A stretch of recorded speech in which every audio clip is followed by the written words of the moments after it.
been sick these past few days. I've got a sinus infection. I got this throat thing going on, and I've got the headaches. And the last thing I'm going to do is to seek out assistance from a doctor. And here's why. One, it's likely just a sinus infection. You could probably overcome this in a few days, and I've been progressing along as such. The other reason is because since I've been doing these videos, I've been doing more research into the history of old remedies.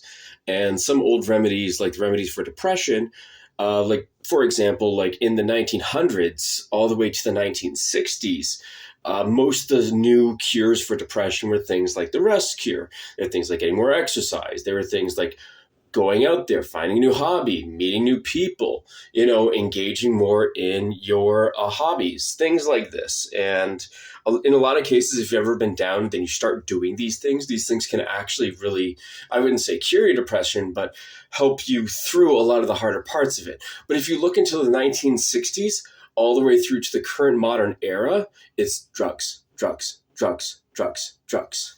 And I'm not going to go down that conspiracy theory wormhole. But what I will say is if you Google Rockefeller's influence on modern medicine, then you'll understand why the last thing I want to do, and maybe the last thing you should do, unless you really need it, is to see a doctor. There's no punchline in this video.